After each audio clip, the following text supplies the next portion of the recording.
Welcome back everyone to my low-level playthrough of Chrono Trigger. Last episode, we defeated Ozzy, and now all we have to do is defeat Magus. Unfortunately, defeating Magus is quite a chore. And that's why it took me so many days before I uploaded this here, because it took me quite a while to defeat Magus. It took me about half a dozen tries, and pretty much Magus is pretty easy for his first form. Just the second form is where trouble starts. And basically when you get him into your second form, it's going to be about like 15 minutes until you get him there. So basically every failed attempt is almost like a 20-minute, 15 to 20 minutes wasted. And like I said, that added up to hours with all the failed attempts that I had. The reason why his second phase is so difficult is, it doesn't sound difficult on paper, but what makes it difficult is it's basically a timing thing. You have to manage to defeat Magus. You have to take off 4,500 hit points of his before the two barriers that you found in his castle wear out. Those barriers are going to be the key to allowing Frog to survive Magus's ultimate attack, the Dark Matter spell. That does about 300 damage, and Frog he only has 230 hit points. But with those barriers, it cuts magic damage down to a third. Down by a third, so it only will do about 200 damage. But even then, it takes some finagling to have the barriers last long enough. One of the things you had to do is you had to set your battle speed to either 2 or 1. I set it down to 1. Now that means that the battles are going to go a little bit faster, but that means that you just got to be really quick inputting your commands as well. And you notice that a lot of times Frog is going to be at basically critical health, where one more attack would defeat him. And if I wasn't fast enough inputting the command to use a mid-tonic, then would have failed and got a game over. So this first phase here,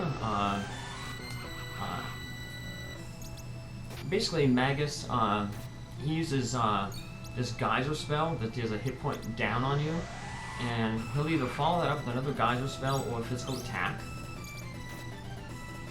And he changes his barrier weakness every time you either hit him with magic or you hit him with 2 physical attacks. He changes his barrier.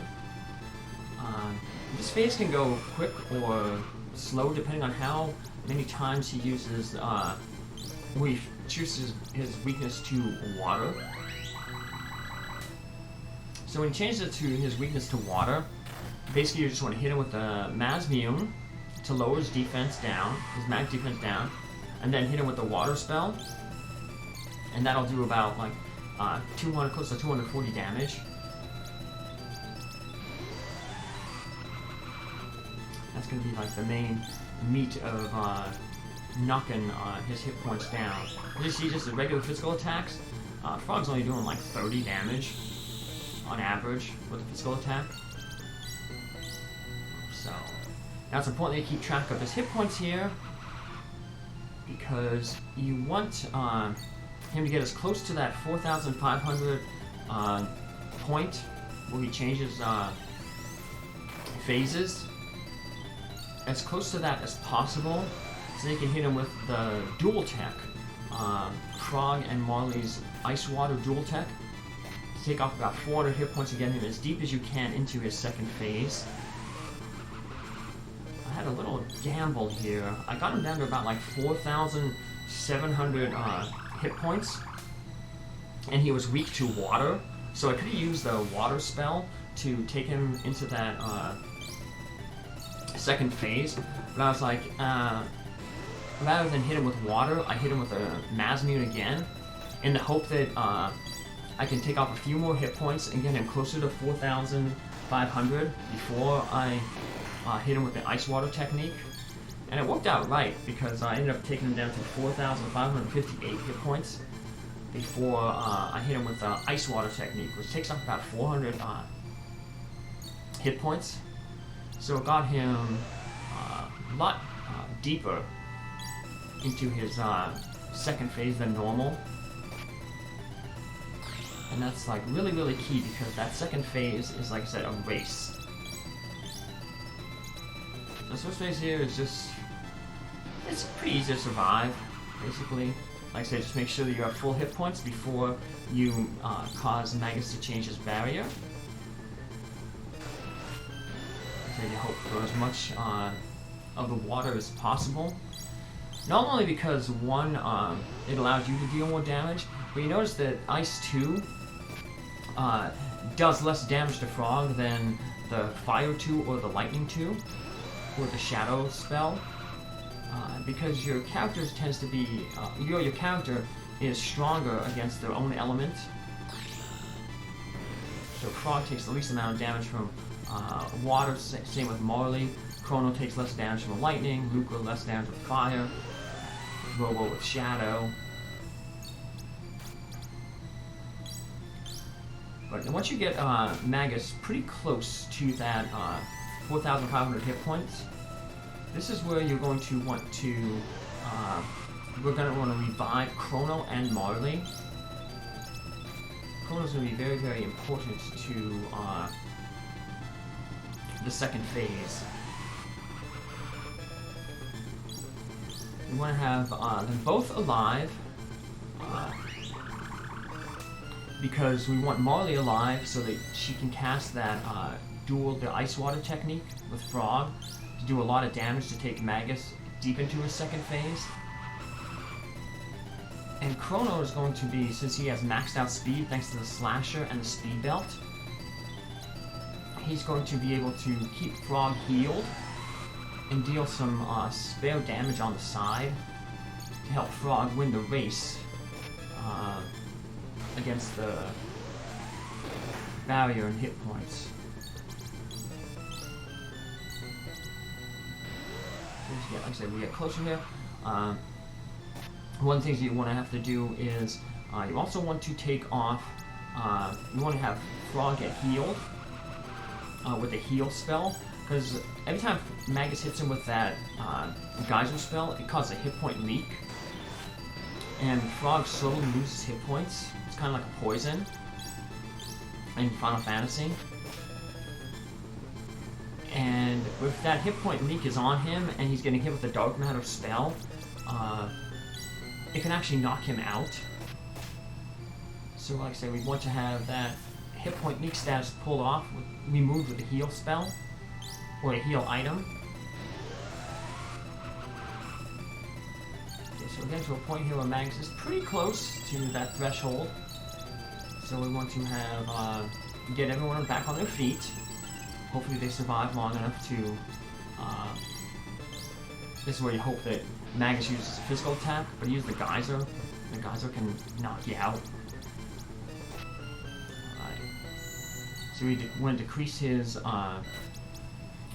magic defense there to get ready to prepare for the Ice Water spell.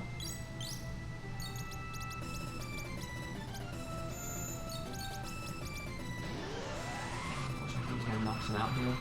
Yep, knocks us out, so it's alright, as long as, like I said, Magus will not change into that second phase until, you get under that thing, so you just have to wait a little bit, it's okay.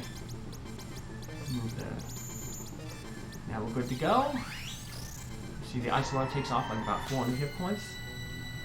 Now, actually, we just have to finish Magus off before the barriers run out. Marley has the Magic Scarf equipped just so she can deal some excess damage with her magic. Magic never misses, so we don't have to worry about her missing with a physical attack.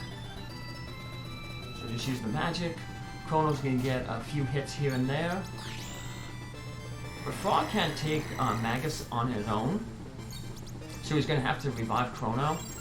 You might think, well, that's making Frog lose a turn, but yeah, it does make Frog lose a turn, but since Chrono has maxed out speed, you're basically gaining some turns, because then that allows Chrono to reapply the barrier when needed, to heal Frog up so that Frog can survive the Dark Matter spell, and Chrono's getting some occasional damage here and there.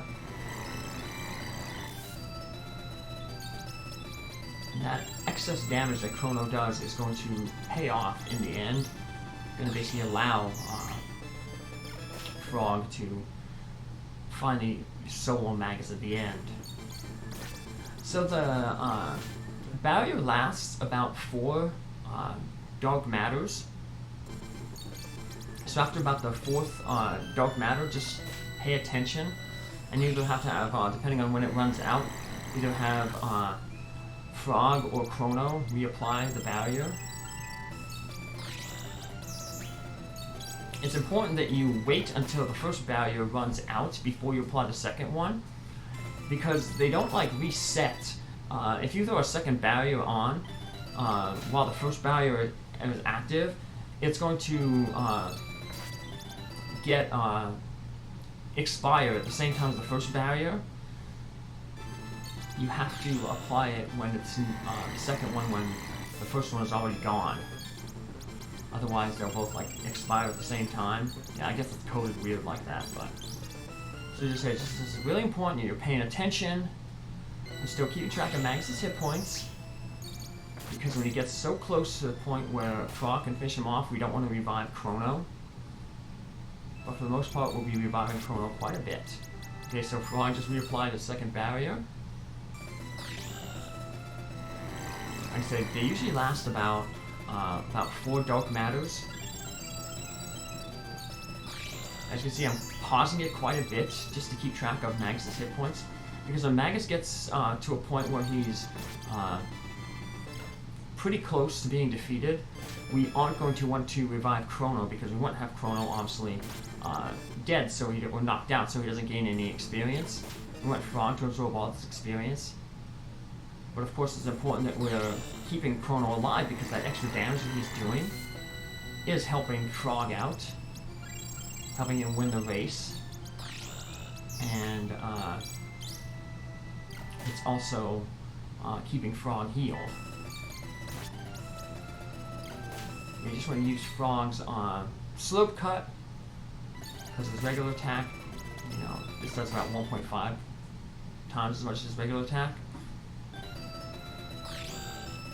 That's the only way you're going to get to max out the damage that you need. There we go. Finally finished Magus off. Frog gains a lot of tech points, gains a level. And we're going to learn something here. Basically that Magus did not create Lavos. He merely summoned Lavos. So Magus is really upset. He's like, oh no, not now. He's like, don't wake up on me. And so Molly's like, I thought you created him. He's like, nope. Magus says that Lavos lives in the earth and slowly drains the power from the earth. And Magus was just summoning here. He did not create him. So now, for some strange reason, there's 4 of us getting sucked into a time gate here. But we don't end up at the end of time. I wonder if Magus ends up at the end of time. Spoiler, he does not. But remember when we entered that time gate with Robo, it said, hey, when 4 people enter the time gate, we get taken to the place of least resistance, which is the end of time. But for some reason, we end up in Prehistoria. Well, we have this little dream here first. Chrono, I guess he's dreaming that he's married to Marley. And even though that would technically make him a prince, he's still living in his old house. And apparently he can't sponge off Marley's father, the king, forever.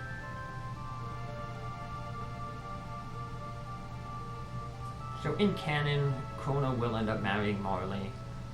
But we have a long way to go before we get to that ending. Right now, we're in Prehistoria. And there's Aelia again. And she had a dream. She found the Mystic Mountain. And she wants to eat Frog. This is weird because we end up taking a nap here again, but I guess during the night, Frog and Marley switch what bearskin rug they're sleeping on, a saber-toothed tiger rug they're sleeping on.